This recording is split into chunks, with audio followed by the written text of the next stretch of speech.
मरे राष्ट्र सारा भरे प्रेम से जो प्रभावी तुम्हारी तपो साधना। भारत अपने स्वाधीनता का 75वां अमृत महोत्सव मना रहा है और देश अपने अमर नायकों के बलिदान, कृतित्व और संघर्ष को याद कर रहा है। भारत के स्वाधीनता आंदोलनों को लेकर अनेक अध्याय एवं ऐतिहासिक तिथियां स्वर्णिम अक्षरों से लिखी गई हैं। भारतीय इतिहास के शिलालेख पर लिखी हुई ऐसी ही एक तिथि है 12 जुलाई 1922। इस वीडियो में हम स्वाधीनता आंदोलन में राष्ट्रीय स्वयंसेवक संघ के आद्य सरसंघचालक डॉक्टर केशव बलिराम हेडगेवार जी के महत्वपूर्ण योगदान के बारे में चर्चा कर रहे हैं।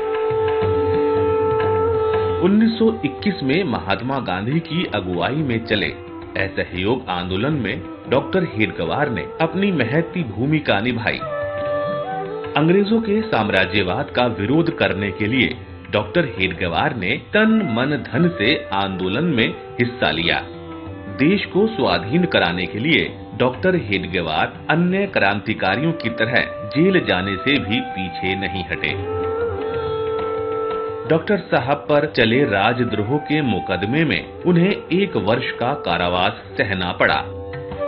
वे 19 अगस्त 1921 से 11 जुलाई 1922 तक कारावास में रहे। किस कानून के तहत अंग्रेजों को भारतवर्ष पर राज्य करने का अधिकार मिलता है, वो कानून अगर कहीं है तो बताओ। मैं तो आपके इस अधिकार को ही नहीं मानता, आपके कानून को भी नहीं मानता, आपके न्याय को भी नहीं मानता। तो जज ने उनको 1 वर्ष सश्रम कारावास की सजा देते समय कहा कि जिन भाषणों के कारण इन पर आरोप लगा है उससे ज्यादा ज्वालाग्राही भड़काऊ भाषण इनका बचाव का भाषण।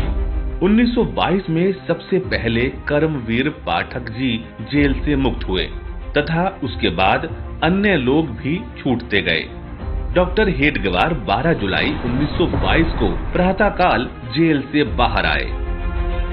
आद्य सरसंघचालक जब कारागृह से बाहर आए तो मूसलाधार वर्षा हो रही थी। उस अवस्था में भी doctor Munje, doctor Paranjpe, doctor Nabhakhare तथा अनेक मित्र बाहर उनकी प्रतीक्षा कर रहे थे। उनके द्वारा अर्पित पुष्पहारों को सहर्ष स्वीकार करते हुए डॉक्टर जी सबके साथ घर को चले। रास्ते में स्थान स्थान पर रोककर उनका स्वागत किया गया।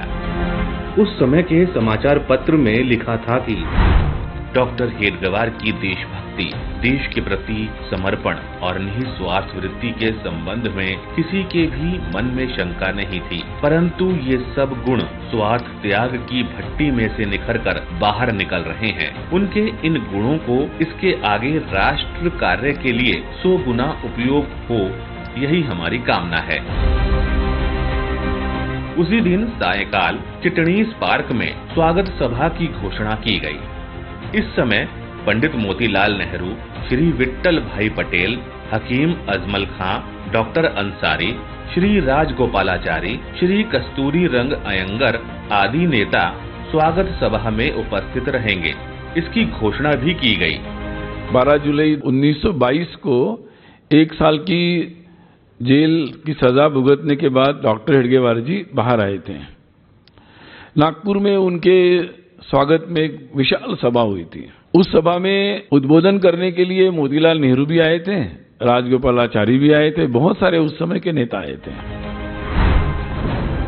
12 जुलाई 1922 की शाम तक लगातार बारिश होने के चलते ठीक समय पर वेंकटेश नाट्यगृह में सभा करनी पड़ी।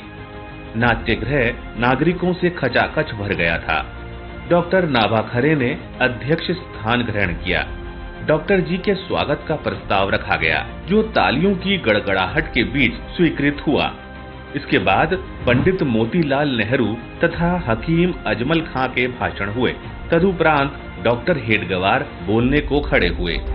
उनका छोटा सा किंतु अत्यंत मार्मिक भाषण हुआ। उन्होंने कहा, 1 वर्ष सरकार का मेहमान बनकर रह आने से मेरी योग्यता पहले से बढ़ी नहीं है और यदि बड़ी है तो उसके लिए हमें सरकार का आभार ही मानना चाहिए। देश के सम्मुख ध्येय सबसे उत्तम एवं श्रेष्ठ ही रखना चाहिए। मार्ग कौन सा हो, इस विषय में इतिहासवेत्ता श्रोताओं को कुछ भी कहना उनका अपमान करना ही होगा। स्वतंत्रता के लिए संघर्ष करते हुए मृत्यु भी आए तो उसकी चिंता नहीं करनी चाहिए। यह संघर्ष उच्च ध्येय पर दृष्टि तथा दिमाग ठंडा रखकर ही चलाना चाहिए। नागपुर के बाद यवतमाल, वणी, आरवी, वाढोणा, मोहोपा आदि अनेक स्थानों पर मित्रों ने निमंत्रण देकर डॉक्टर हेडगेवार को बुलाया तथा उनकी शोभा यात्रा निकालकर सत्कार समारोह का आयोजन किया। स्थान स्थान पर उनकी आरती की गई तथा उन्हें खादी का वेश भेंट किया गया। यवतमाल का समारोह लोकनायक बापूजी अणे की अध्यक्षता में हुआ। दुनिया की दृष्टि से तो डॉक्टर साहब जेल से मुक्त हो गए थे, परंतु उनका मस्तिष्क इसी धुन में लगा था कि इस विषम परिस्थिति में से कौन सा मार्ग निकाला जाए जिससे हमारा देश स्वाधीन हो सके।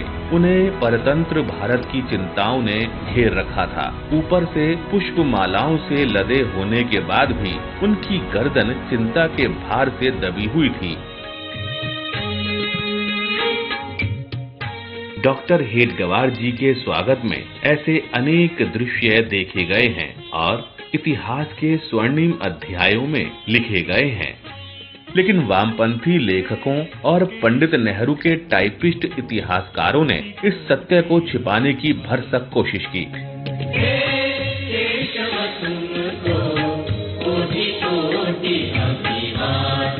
वो पंडित मोतीलाल नेहरू के उस स्वागत को भी भूल गए जिसमें उन्होंने स्वयं डॉक्टर हेडगेवार का स्वागत किया था। स्वाधीनता संग्राम में अपना अनुपम योगदान देने वाले मां भारती के अनन्य उपासक डॉक्टर साहब को कोटि कोटि नमन।